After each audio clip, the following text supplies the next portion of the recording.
Hi, everybody. This is a surprise share. I'm just going to do Bli Neder every single day for the next couple of days. I want to do the energy of the day. And then when Sfiras Omer happens, we'll do the energy of the day, Bli Neder Bezrat Hashem, or at least the energy of the week. So the days between Aleph Nissan, the first day of Nissan, and Pesach, each of these days has a very specific, unique quality to it. And the way that we know that is because every day of these days, from the first day of Nissan until the 12th day inclusive, and the different tribes of the princes of each tribe, different every day a different tribe, brought gifts to the Hakamat Mishkan, to the inauguration of the tabernacle in the desert. And so every day a different tribe brought their gift to the Mishkan. This is found in the parsha in the end of in the book of in the parsha of Naso, in the Chumash, and it's also brought down in every siddur for the Kriya, the Torah reading of Chanukah. And we say it every single day now, every single day for the last 3 days, and today's the fourth. We read that little portion of the tribe that this is the day that they brought their offering to the Mishkan. So today is the tribe of Reuven.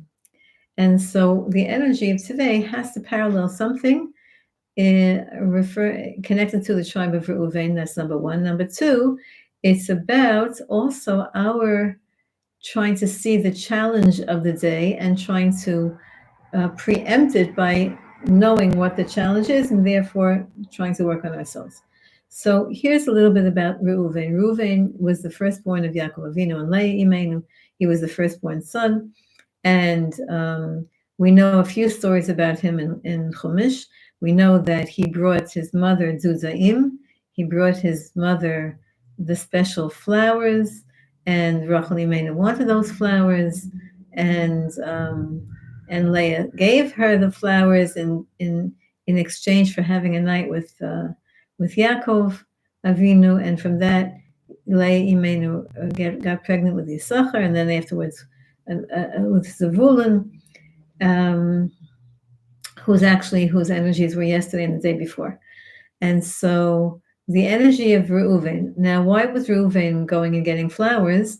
Because Rachel Imenu, who was the teacher of all of the children, had just taught them that you're not allowed to take things. He was a little boy, and she taught them you're not allowed to take things from the fields of others. So he went all the way far away into the forest to get flowers that were hefker. Hefker means they were ownerless, and he brought them back, and that's why Rachel wanted them so much, because she wanted to show Yaakov Avinu how righteous the children are, that she's teaching them and they're integrating and internalizing the lessons. That's why it was so important for her to have those flowers to show him.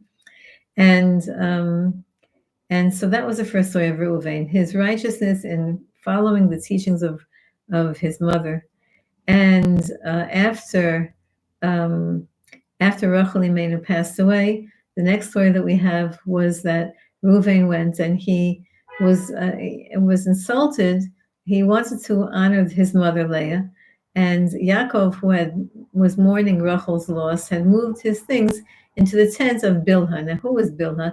Bilhah was Rachel's maidservant, who Rachel had given Yaakov to a wife to have more children, and so there was an association with Bilhah and Rachel. And since Rachel had just died, he felt Yaakov brought his things into Bilhah's tent, signifying his close connection to Rachel Imenu. Now Reuven felt insulted for his own mother Leah, and he took Yaakov's things out of Bilhah's tent and put them into Leah's tent, and that was considered interfering in his father's personal life, and he was criticized. The Chumash tells us that he was criticized very strongly for doing that. The next time we hear about Reuven is when the brothers were selling Yosef at Tzaddik, and Reuven tried to rescue Yosef, and he was unsuccessful because he postponed the rescue until it was too late. And so let's see these three stories, because we want to have the positive aspect of Reuven. Today is the day that Reuven's Nasi, the prince, brings the korban. And so we want the positive aspects of Reuven. Number one, we want to, as soon as we learn something, we want to try to accomplish it. Number two, we do not want to interfere in anybody's private life. And number three, when we have an opportunity to do a mitzvah, we have to do it right away and not push it off. Reuven had the opportunity to rescue Yosef, but he pushed it off. And there's the Midrashim tell us it's not like he pushed him off because of laziness. He had another obligation towards his father that day, and so somehow he lost out the opportunity. So if a mitzvah comes to your, if a good deed comes to your opportunity, don't push it off. Now, we're going to also look at the blessings. That there is two times when the tribes were blessed: at the beginning, at the end of Yaakov's life, Jacob's life, and at the end of Moshe Rabbeinu's life. And so Yaakov Avinu tells Reuven, "Listen, you're my firstborn. You're my initial strength, the first child, right? The firstborn. But you lost your being firstborn because you were impetuous, because you were too quick. You were like water, too much water. You were water, and that's what how the art scroll translates the brachas of pachas kamayim al totar. You were too quickly, like you flowed like water. You would too much go with the flow, and you didn't pay attention to the results of your actions. So because of that, you can't be the leader, even though you did tshuva and you're the leader of doing tshuva, but you can't be a leader because a leader can never, ever be impetuous. A leader always has to be well thought out, and everything has to be according to Torah. So that's the blessing of Reuven that Yaakov, his father, gave him on his deathbed, on Yaakov's deathbed. And then Moshe Rabbeinu tried to fix that. At the end of Moshe Rabbeinu's life, he said, Reuven, you're going to live. You're going to live, and you're going to have a big population. And because Reuven, he wanted to, balance the words of Yaakov Avinu, and also to encourage the tribe of Reuven. Could you imagine if, you're part of the tribe of Reuven and you know that you lost the firstborn because your grandfather was, miscalculated. And so Yaakov Avinu talks about impetuosity. That means we have to be very careful today to do things slowly, well thought out.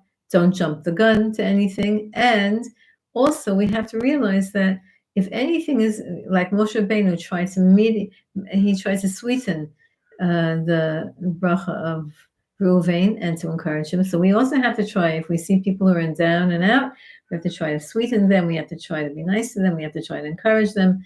And then we will be actualizing a little bit of the energy of today, of the tribe of Reuven. And again, the reason that today's Reuven's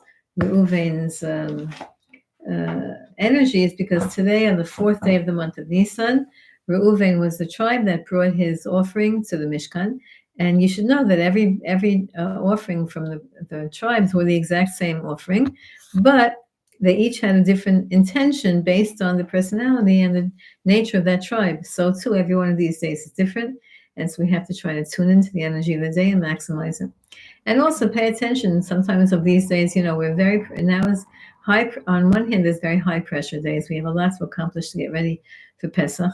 On the other hand, it's very awesome days of every day. The tzaddikim tell us that every single day there's another amount of holiness, more holiness, until finally the culmination is by Pesach, by the Pesach Seder. So we're building up to holiness, to happiness, to freedom. And we're also trying to work on ourselves. So now I have to thank one of my students at Neve for pushing me to do this. And believe that I'm going to try to do it every single day. I'm on vacation now, meaning I'm not on vacation. I'm in the house getting ready and in the stores getting shopping and all of that. But one of the girls asked to do this, and so I'm going to believe that give her credit for this. This is my student Salim, a precious person, and all the merit of everything should be shared with her and all of us. So Bezrat Hashem, thank you, Marlene, for saying hi. Thank you, Ayana, for saying hi. And everybody should stay well and strong. And Bezrat Hashem, B'li tomorrow I'll do another quick one, a quick share on the energy of today. I don't exactly know what time, but I'll put it on whenever I can. Have a great day. Be nice, be happy, be thoughtful, be encouraging, slow down, think before you do, think before you speak, and remember that Hashem loves us. Have a great day.